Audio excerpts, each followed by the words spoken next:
children have an innate spirituality. We're surrounded by the love of our parents and our family, and the spontaneous feeling of joy that we get from life is inherently spiritual, but we don't know anything else. So of course we don't label it as spirituality when we're small children. For me, the first time I really consciously felt a connection with something beyond my everyday existence, which I would now term spirituality, was at the age of 8 when I started to play the piano. Out of the blue, I just one day said to my parents, I want to start learning the piano. I don't know where that impulse came from. So I started playing the piano, and I just fell in love with the piano absolutely and completely. I would spend hours every day playing the piano, because this for me was another world. Playing the piano, playing music brought forward a sense of beauty, a sense of harmony, a sense of peace, a sense of something sublime, something beyond my ordinary everyday existence. The world around me, the people, everything around me that I knew was surpassed and transcended in these moments, these minutes, these hours where I could be communing with something vaster, something deeper, something more beautiful. So, although of course I didn't call it spirituality at the time, it was definitely that something which is beyond, which we call spirituality, which was calling me, and in which I felt very, very much at home. Again, it was from music that I came to meditation. I was playing music a lot in my tertiary studies. I was doing a music degree, and I just had this intuitive sense that learning to meditate would help me with my music in two areas. One, I felt that if I could learn to meditate, I would not become so nervous when I was performing. And also I felt that meditation would be a way to access the deeper reality, the source of the music. Because when you're playing, you don't want to be just playing the notes, you want to be bringing forth something sublime, something from within. So I started going to meditation classes run by the Sri Chinmoy Center, and very soon, within a matter of weeks, I found that I was not becoming so nervous, and I found that I was being able to access the deeper source of the music. So what I was originally looking for came very quickly. But also what came very quickly was a sense that meditation would lead me somewhere much vaster and much deeper than what I had initially been seeking for. So very soon I joined the Sri Chinmoy Center. I found reading the books by Sri Chinmoy, listening to the music of Sri Chinmoy, seeing his artwork, immersing myself in his world, gave me an entree and access to a much deeper part of myself. And for me, a spiritual master, a meditation teacher, is just that. You don't follow a spiritual master because he is someone great and high. You follow a spiritual master because he shows you the new pathways to open up deeper parts of yourself. It's like it's like a power grid. Most countries have a power grid, and the producers of power, the electricity power stations, the coal power stations, the hydroelectric power stations, they all feed energy into this power grid, and then all the businesses and the factories and the houses take energy from the power grid. So if a spiritual master is someone who has access to that grid, is not a power grid, but it's like a consciousness grid, the universal consciousness that pervades all of us and pervades the universe. And most of us as individual human beings, we only have access to our own small little world. So if we can get access through a spiritual master to that universal consciousness that is symbolized by that power grid, then it's an immediate way to access the real teacher, the real guru, who is, you can say God, you can say the Supreme, you can say the universal consciousness, which we are all a part of. We are all inherently linked to that, but as individuals it's difficult for us to gain that access. So that's the role of a spiritual teacher, is that he or she is a link that gives us that direct access to that universal consciousness.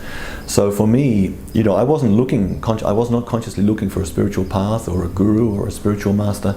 I more or less stumbled across this means of accessing this deeper and higher and more beautiful and subtle and sublime realms of reality which are deep within me. So for me, meditation is not, it has become like the sky. It's something that is always there in the background of my life, and spirituality has become the essence of my living. So if you like, meditation, I cannot say, oh, meditation has done this for me, this specific thing, or it has done that specific thing for me.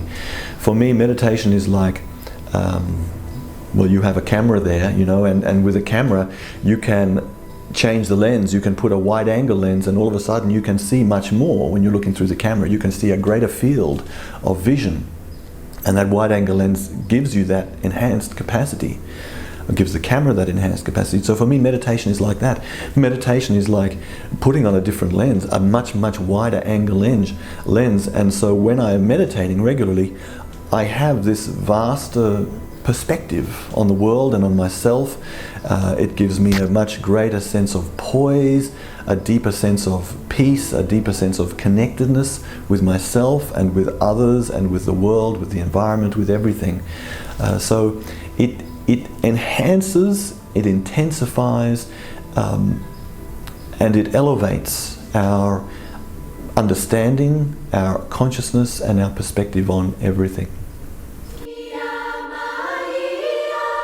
In 1987, my spiritual teacher Sri Chinmoy founded the Peace Run as a torch relay where anyone who's interested or inspired can participate.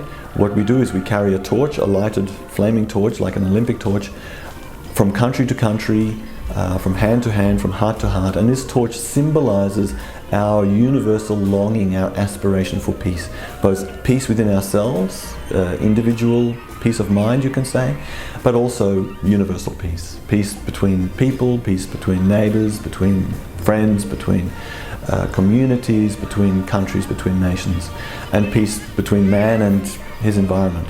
So peace is a vast universal concept which we all want, we all need. So the Peace Run is a celebration of this aspiration. It shows us that what we have that unites us is of course far greater than the superficial things which divide us. That's something which it's a phrase which we hear very often, but to actually do something practical to bring forward that consciousness is something very valuable.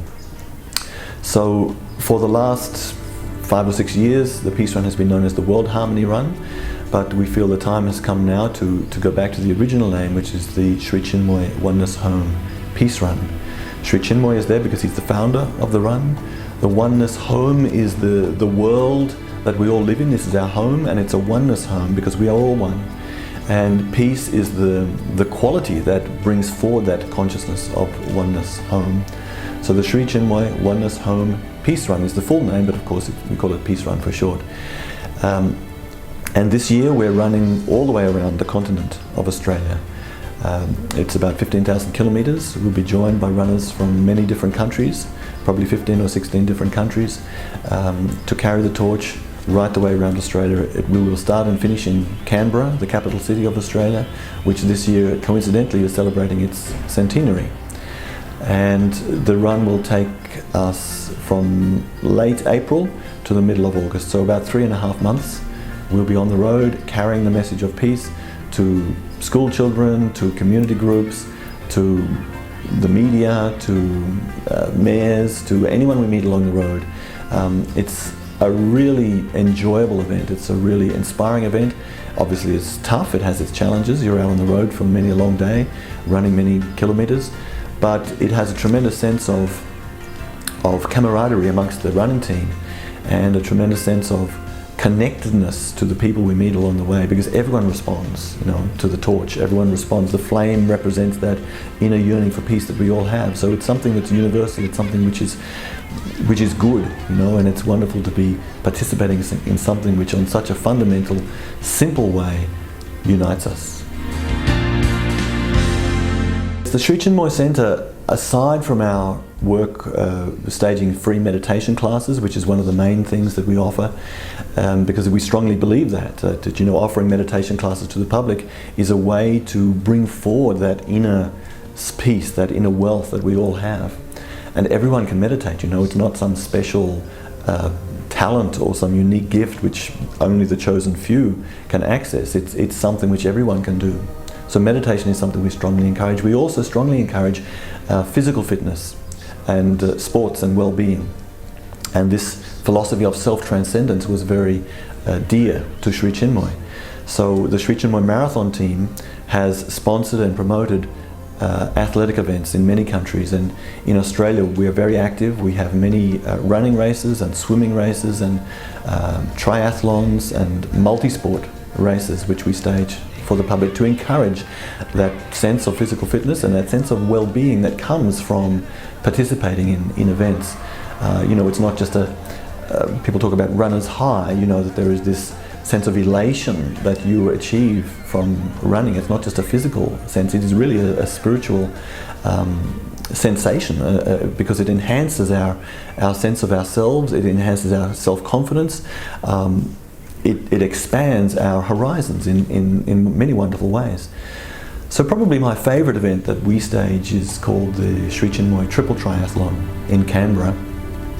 Canberra is a wonderful city. It has 3 lakes and many areas of natural bushland incorporated into the city design. It's a modern city, a modern design city. So this event, the Triple Triathlon, incorporates these natural elements of the city. So there are 3 swims in the 3 different lakes, which are linked by 3 mountain bike sectors and 3 running sections, which are all through the bushland on dirt trails and tracks. So it's an all-day event which one individual can do by themselves or they can do in relay teams. So that's probably my favourite race, because it blends with the natural and urban landscape of Canberra, which is my home. So yeah, I love this race.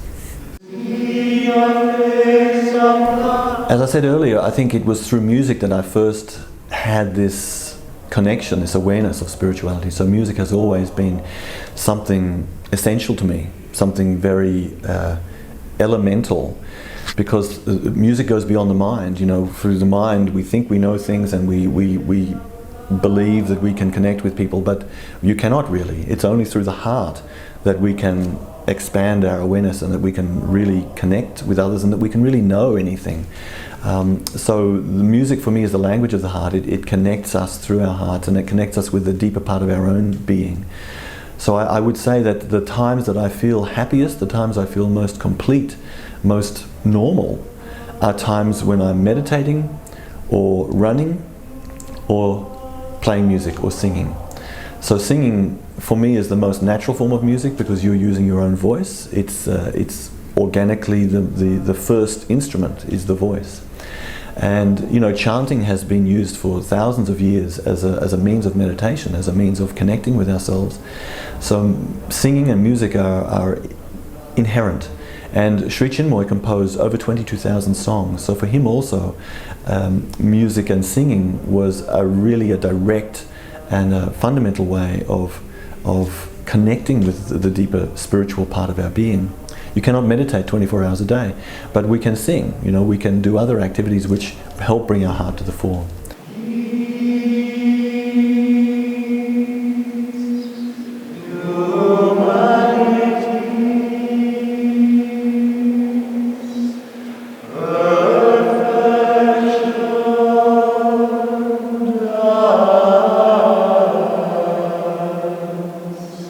I'm very fortunate to be involved in a group. It's called the Himalayan Summit Singing Group.